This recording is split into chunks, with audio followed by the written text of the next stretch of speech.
राधे राधे दोस्तों, हर हर महादेव। स्वागत है आप सभी का एक और नई कहानी वीडियो में। यह कहानी राजा की 4 बेटियों की है। सुनकर आपका मन बहुत भावुक हो जाएगा। तो चलिए कहानी को शुरू करते हैं। कहानी कुछ इस प्रकार है। किसी देश में एक राजा रहता था। उस राजा की पत्नी और 4 बेटियां थी। चारों बेटियां इतनी सुंदर थी जैसे कोई आसमान से अप्सरा उतरी हुई हो। बड़ी बेटी को देखो तो वो उससे सुंदर, उससे छोटी उससे सुंदर। ऐसे ही चारों का रूप इतना मनमोहक था कि जो भी देखता दीवाना हो जाता था। बहुत ही सुंदर रूप होने के कारण राजा की बेटियों की चर्चा पूरे देश में रहती थी। लेकिन दुर्भाग्य की बात है, किसी वजह से राजा की पत्नी की मृत्यु हो गई। अब राजा की पत्नी की मृत्यु के बाद राजा अपनी बेटियों के साथ रहता, लेकिन वह बहुत उदास रहता था। जब से उसकी पत्नी की मृत्यु हुई थी, वह इतना उदास रहता था कि राज कार्य भी ठीक तरह से नहीं कर पाता था।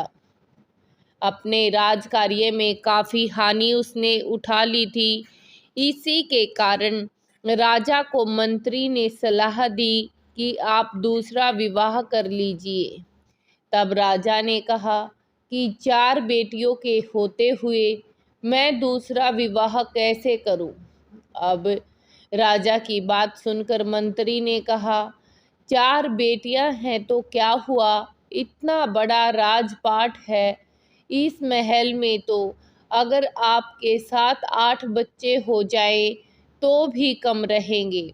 आप मेरी मानिए, अपने अकेलेपन को दूर करने के लिए दूसरा विवाह कर लीजिए। अब राजा की भी समझ में ये बात आ गई, तो राजा ने सोचा, चलो अब दूसरा विवाह कर लेते हैं। राजा ने एक सुंदर सी कन्या को खोजा और उससे अपना विवाह कर लिया।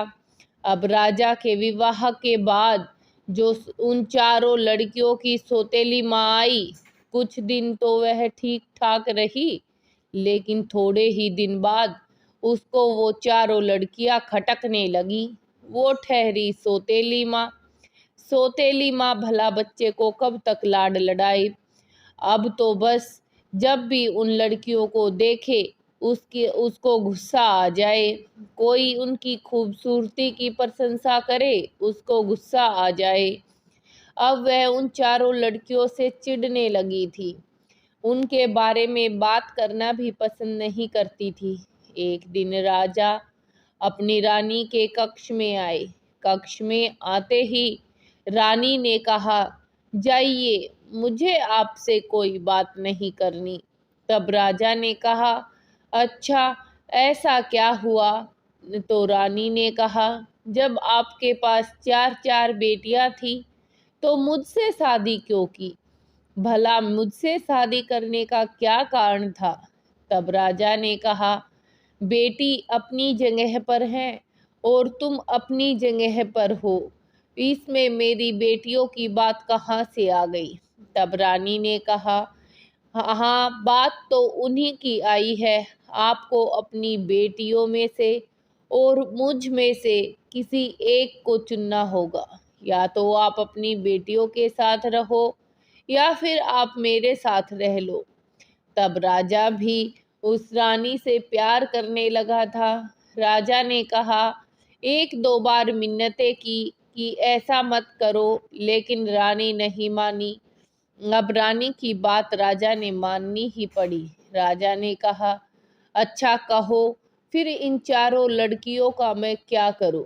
तब राजा ने कहा और रानी ने भी वापिस कहा कि आप इन चारों को कहीं जंगल में छोड़ आओ। अब राजा ने कहा, ठीक है, जैसा तुम कहती हो, जब तुम कहोगी तभी छोड़ के आ जाएंगे। अब रानी ने कहा, मुझसे तो ये एक पल भी बर्दाश्त नहीं हो रही।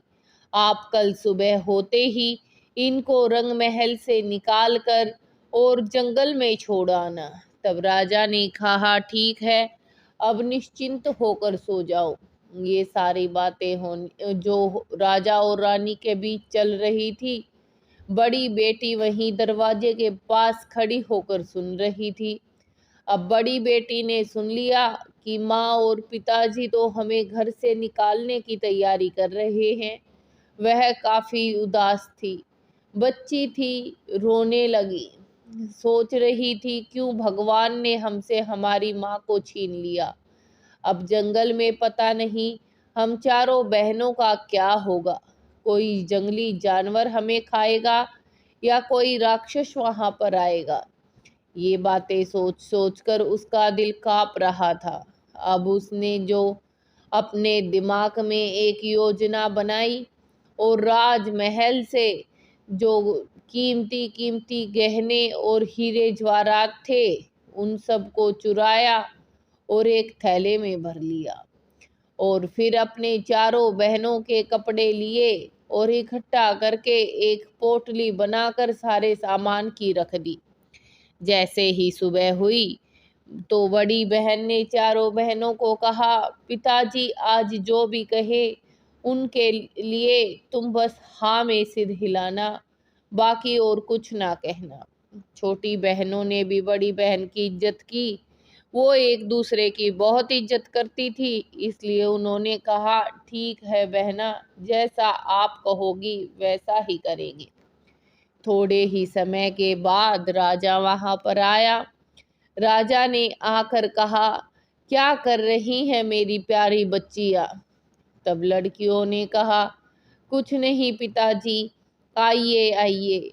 ये कहकर राजा ने कहा, मैंने आज तुम सब के लिए एक अच्छी सी योजना बनाई है। मैं आज तुम चारों को कहीं घुमाने लेकर जा रहा हूँ, इसलिए तुम जल्दी जल्दी से तैयार हो जाओ। तो लड़कियों ने कहा, ठीक है पिताजी। कुछ ही समय में लड़कियां तैयार हो गई। राजा ने सभी को घोड़ों पर बिठाया और जंगल की तरफ चल पड़ा। अब जाते जाते रास्ते में जंगल आया।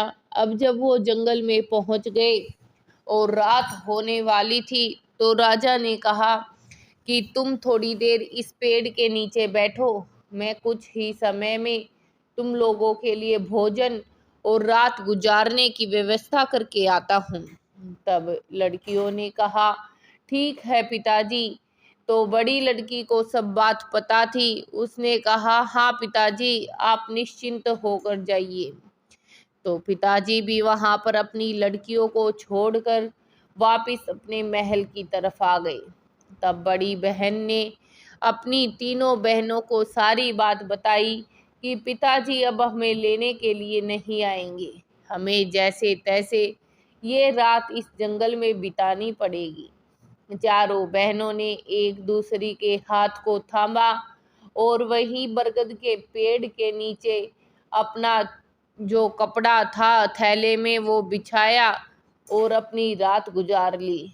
सुबह हुई, चारों बहनें जगी और अपना बसेरा ढूंढने के लिए आगे चली।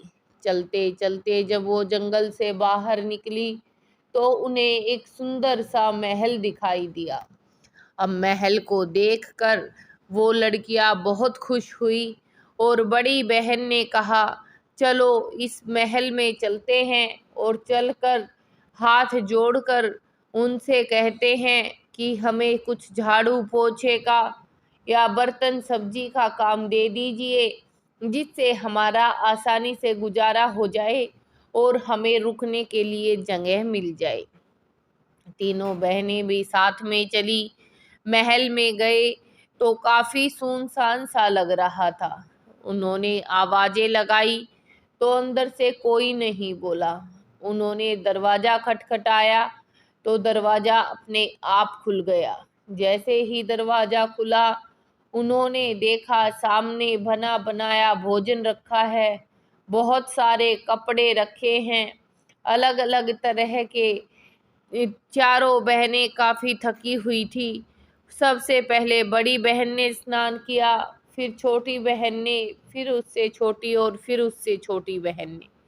ऐसे एक एक करके चारों बहनों ने स्नान किया, फिर पूजा पाठ किया, भोजन किया। भोजन करने के बाद बड़ी बहन ने कहा, इस घर में इतने बड़े महल में मुझे कोई भी इंसान नजर नहीं आ रहा, भला इस महल में कौन रहता होगा। तब दूसरी बहनों ने कहा कि कोई यहाँ आएगा तभी कुछ पता चलेगा, उससे पहले तो कुछ पता नहीं चलेगा। अब ये बातें करके वो इधर उधर महल को देखने लगी। उन्होंने देखा महल में गंदगी और बड़े बड़े जाले लगे हुए थे। चारों बहनों ने मिलकर पूरे महल की सफाई कर दी, उसको बिल्कुल साफ चकाचक कर दिया और सारा महल साफ करके फिर से स्नान करके उन्होंने रात के खाने के बारे में सोचा और देखा कि खाना काफी बचा हुआ है, तो वही खाना खाकर सोने की तैयारी की। अब जब वो सोने को जा रही थी तो बहनों के मन में यही डर था कि अब तक कोई नहीं आया, पता नहीं रात में कौन इस महल में आएगा। कोई ऐसा इंसान ना हो जो हमारे साथ कोई दुर्व्यवहार करे, भगवान ही अब तो हमारी रक्षा कर सकते हैं। चारों बहनें इसी डर से लेटी हुई सो गई। कुछ ही समय में जब वो चारों गहरी नींद में हो गई तो उनके कान में एक आवाज सुनाई दी, जैसे कि कुछ आदमी मिलकर बात कर रहे हो कि राजा की बेटियां हैं, इनके रहने की व्यवस्था बहुत अच्छी करनी पड़ेगी, इनके रहने और खाने में कोई कमी नहीं रहनी चाहिए। ये बातें जब वो बड़ी बेटी सुन रही थी तो उसकी आँख खुली तो उसने देखा, उसको कुछ दिखाई न दिया। अब वो वापस सो गई। सुबह उठी, उठकर देखा तो खाना बना हुआ रखा था, पहनने के लिए सुंदर सुंदर वस्त्र रखे हुए थे और महल में काफी शांति भी लग रही थी। अब चारों बहनें उठी, स्नान किया, पूजा पाठ किया और फिर अपना खाना खाकर बड़ी बहन ने जो रात में सुनाई दिया उसका जिक्र अपनी बहनों से किया। अब सब बहनों ने मिलकर एक योजना बनाई कि आज रात को हम देखेंगे कि ये किसकी आवाज है और महल में रात को कौन आता है। अब चारों बहनों ने जल्दी जल्दी दिन में खाना खाया, सब कार्य निपटाया और सो गई। जैसे ही शाम हुई चारों बहनें उठकर बैठ गई और खाना वाना खाकर आपस में बातें करने लगी। अब बातें करते करते भी उन्होंने सोच लिया कि चाहे जो हो जाए आज हम सोएंगे नहीं, देख कर रहेंगे कि महल में कौन आता है। अब जैसे ही वो चारों बहनें चुपकर बैठ गई और रात्रि का अंधेरा हुआ तो उस महल की चारों कोनों में से एक एक आदमी निकलकर बाहर आया। चारों आदमी आपस में इकट्ठा हुए और बात करने लगे कि राजा की बेटियां हैं, इनके रहने में कोई कमी नहीं रहनी चाहिए, हमने तो जैसे तैसे अपना जीवन बिता लिया, इनके जीवन में कोई कमी नहीं रहनी चाहिए।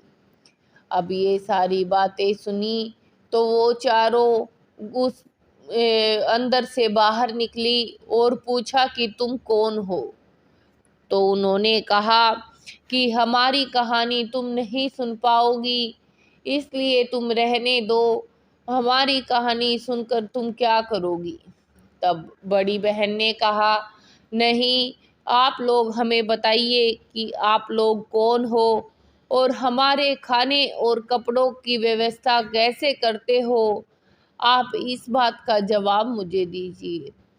तब उस लड़कों ने कहा कि हमारी कहानी भी कुछ कुछ तुम्हारी कहानी के जैसी है, लेकिन और ज़्यादा उसमें दुख है, तो मैं चाहता हूँ कि तुम इस कहानी को ना सुनो। तब बहनों ने काफ़ी जिद की और कहा, जैसे भी कहानी हो हमें तो इसको ज़रूर सुनना है, तुम कृपा करके हमें बताओ। तब चारों भाइयों ने बोलना शुरू किया कि हमारी भी माँ थी, तुम्हारी माँ की तरह है।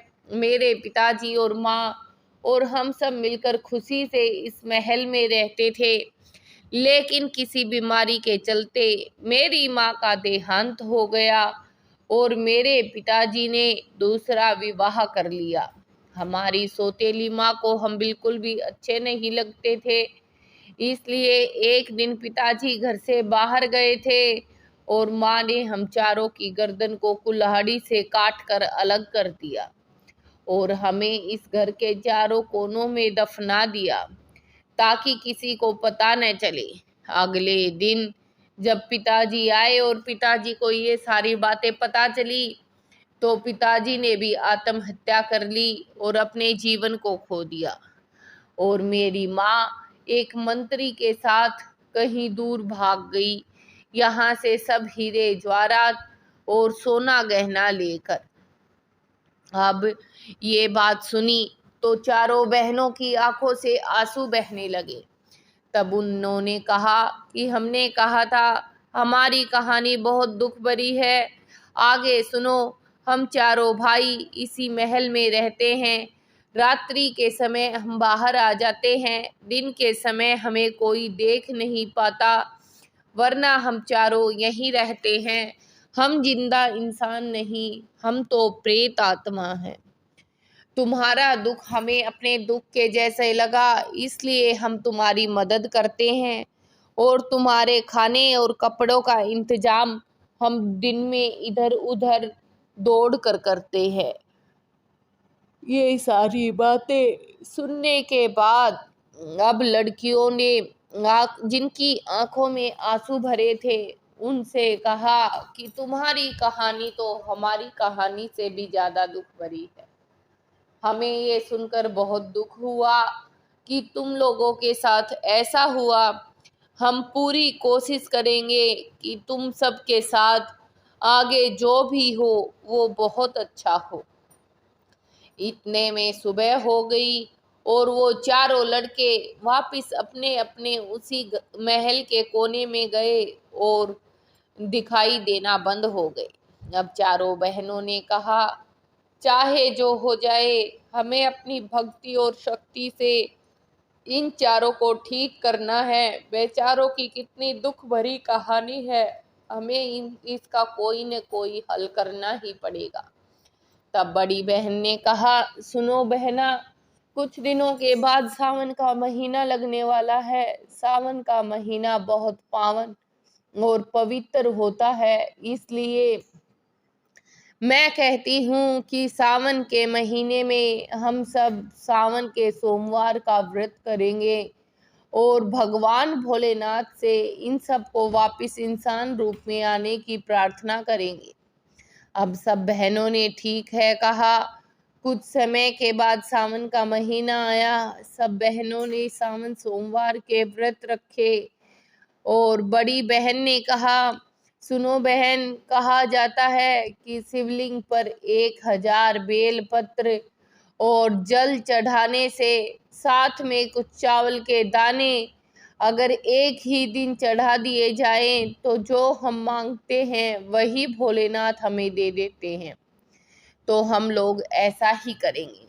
उन्होंने वैसा ही किया। सावन के सोमवार के दिन 1000 बेलपत्र, गंगा जल और जो वो चावल के दाने शिवलिंग पर चढ़ा दिए और ये चढ़ाकर भगवान भोलेनाथ की आराधना सच्चे मन से की। सावन के 5 सोमवार बीत गए। 5वें सोमवार को भगवान भोलेनाथ ने बड़ी कन्या को सौपन में दर्शन दिए और कहा, मैं तुम सबकी पवित्र मन से की गई भक्ति से बहुत प्रसन्न हूँ, तुम चाहो जो वर मांग सकती हो। तब बड़ी बहन ने कहा, हे भोलेनाथ, आप तो अंतर्यामी हैं, इस जग के स्वामी हैं, आपसे कोई बात छिपी कहाँ, आपको तो सब पता है मैं क्या चाहती हूँ। तब भोलेनाथ ने कहा, तुम चाहे जो चाहो मैं तुम्हें देने के लिए तैयार हूँ, लेकिन तुम मेरी बात को उसी तरह से पूरा करना जिस तरह से मैं बताऊं। तब लड़की ने कहा, हे भगवान, हम वैसा ही करेंगे, बस आप इन चारों को इंसान रूप में वापस लाओ। इन चारों की भला क्या गलती थी? गलती तो इनकी सौतेली माँ ने की, जो इनको मार दिया। आप इनको इंसान रूप में ला दो। हम चारों बहनें इन चारों भाइयों से विवाह कर लेंगे और सुखी जीवन बिताएंगे और आपका पूरे जीवन भर गुणगान करेंगे। तब भोलेनाथ ने कहा, ठीक है, मैं तुम्हारी भक्ति से प्रसन्न हूँ, इसलिए जो वर तुम चाहती हो वह वर देने के लिए मैं तैयार हूँ। बस तुम्हें एक काम करना पड़ेगा कि सोमवार के दिन शिवलिंग पर चढ़े हुए जल से कलश भरना पड़ेगा और उस कलश से में एक जोत जलानी पड़ेगी। और जब रात्रि के समय वो चारों भाई निकलकर बाहर आए तो उस कलश के पानी के जल का छींटा उन चारों पर लगा देना, वह वापिस इंसान रूप में आ जाएंगे। बहन ने कहा, ठीक है, और भोलेनाथ को प्रणाम किया। भोलेनाथ अंतर ध्यान हो गए। सुबह उठी बड़ी बहन ने ये बात सभी बहनों को बताई। सभी बहनों के मन में आशा जगी और वो लोग खुश भी हुई। अब उन्होंने खुश होकर जब सोमवार आया तो जैसा भोलेनाथ ने कहा था वैसे ही कलश भरा, उसमें जोत जलाई। जोत सुबह से शाम तक जलती रही। रात्रि का समय हुआ, वो चारों भाई निकलकर बाहर आए। बहनों ने कहा कि अब तुम्हारे दुख के दिन बीत चुके हैं, अब तुम्हें कोई दुख न होगा। और सभी ने जल का छींटा उन पर लगाया और कहा कि अब तुम इंसान रूप में आ गए हो। वो लोग भी इंसान रूप में आए और अपने शरीर के बदलाव को देखकर बहुत खुश हुए और कहा कि अब हम साथ साथ ही रहेंगे। तो उन चारों ने कहा कि हम तुम चारों राजकुमारों से शादी करना चाहते हैं, ऐसे हम साथ नहीं रह सकते। तब उन्होंने कहा, ठीक है, एक निश्चित समय के बाद हम जो तारीख रख रहे हैं उस दिन हम विवाह कार्य को संपन्न करा लेंगे। जैसे तारीख रखी गई उसी के अनुसार उन्होंने वहाँ जो अपनी शादी रचा ली। जैसे जिस दिन उन्होंने शादी रचाई तो बड़ी बहन रोने लगी। अब जब बड़ी बहन रोने लगी तो बाकी तीनों बहनों ने पूछा कि क्या हुआ। तब बड़ी बहन ने कहा कि मेरा मन नहीं मांगता, पिताजी ने जो हमारे साथ किया वो बहुत गलत था, लेकिन हमें जब अपने जीवन की हम इतनी बड़ी शुरुआत कर रहे हैं तो पिताजी के आशीर्वाद के बिना करें, ये मेरे दिल को अच्छा नहीं लग रहा। उन सभी ने योजना बनाई और राजा से आशीर्वाद लेने की सोची और वापिस नगर को आए। वापिस नगर को आने के बाद उन्होंने जब 4 घोड़ों पर 4 राजकुमार और राजकुमारियां आते देखा तो प्रजा हक्की बक्की रह गई। सब सोचने लगे कि ये कौन आ गए। उन्होंने जाकर द्वारपाल को कहा कि राजा को बुलाइए। राजा भी बाहर आया। आकर देखा तो अपनी ही बेटियों को पहचान भी न पाया। अब राजा ने कहा कि तुम कौन हो? तब उनकी बड़ी बेटी ने उतरकर कहा, पिताजी, आप हमें नहीं पहचानते, हम तो आपकी ही बेटियां हैं। इतना सुनते ही राजा की आंखों से आंसू गिरने लगे और राजा ने अपनी बेटियों को गले से लगा लिया और कहा कि जब से तुम ये महल छोड़कर गए हो कुछ भी अच्छा नहीं हो रहा। मैं तो चारों तरफ से कष्टों से घिरा हुआ हूँ। अब चाहे जो हो जाए, बस इस घर को छोड़कर मत जाना। तब बेटियों ने कहा, पिताजी, ये सब तो ठीक है, लेकिन हमने शादी कर ली है और उससे अगर आपको कोई आपत्ति हो तो हमें बताइए। तब राजा ने कहा, नहीं नहीं, तुम लोगों ने जो भी किया वो ठीक ही किया होगा, बस तुम मुझे माफ़ कर दो। तब सौतेली माँ भी बाहर आई। सौतेली माँ ने आकर देखा और तो सौतेली माँ भी उनके पैरों में गिर गई और कहने लगी कि मुझसे भी बहुत बड़ी गलती हुई है। जब से तुम गए हो मैं तो बच्चे के सुख से भी वंचित हूँ, बच्चे का सुख भी नहीं पा रही हूँ। अब तुम इस महल को छोड़कर कभी भी मत जाना, मैं तुम्हारी आभारी रहूंगी। तब उन्होंने कहा ठीक है, अब अंदर चलिए। पूरा समय उन्होंने अच्छे से बिताया, सबने खाना पीना खाया और रात्रि के समय सब सोने लगे। जब सोने लगे तो बड़े भाई ने कहा, मुझे इन सौतेली माओं पर जरा भी विश्वास नहीं है। मैं चाहता हूँ कि कल सुबह हम अपने घर को लौट जाएं। सभी भाइयों ने हाँ में सिर हिलाया। अगले दिन सब सुबह हुई और जैसे ही सुबह हुई तो राज जो राजकुमार थे वो राजा के पास आए और घर वापस जाने का आग्रह किया। तब राजा ने कहा कि ऐसा कैसे हो सकता है, ये तो सारा महल ही तुम लोगों का है, तुम लोग घर को छोड़कर क्यों जाओगे भला। तब उन्होंने बताया कि मैं तो यहाँ से जाऊंगा, मुझे कोई विश्वास नहीं और मैं तो इन सबको आपसे मिलाने के लिए ही लाया हूँ। तब राजा की बेटियां भी वहीं पर आ गई और राजा से कहने लगी, देखो पिताजी, बेटियां अपने ससुराल में ही अच्छी लगती है, मायके में नहीं। माना ये महल हमारा ही है, लेकिन मैं अपनी ससुराल को जाऊंगी।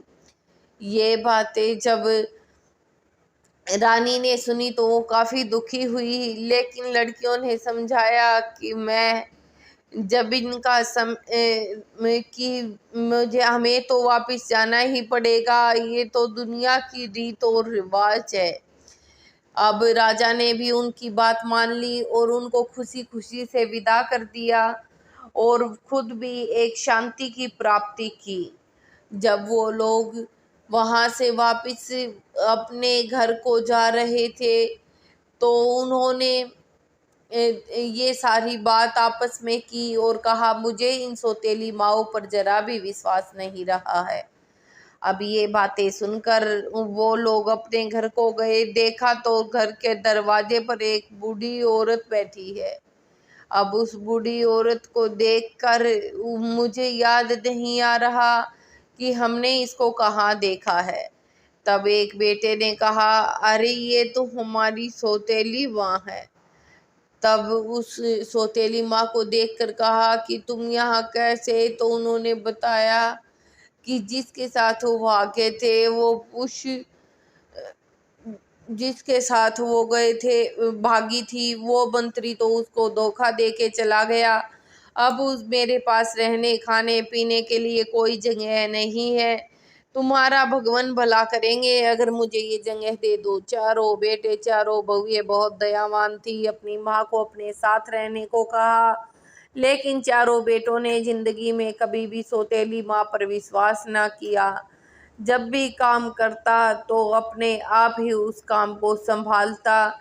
इस प्रकार यह कहानी संपूर्ण हुई। अगर कहानी अच्छी लगे तो वीडियो को लाइक शेयर अवश्य करें। फिर मिलेंगे एक नई वीडियो के साथ। तब तक कमेंट सेक्शन में हर हर महादेव लिखना बिल्कुल भी ना भूले।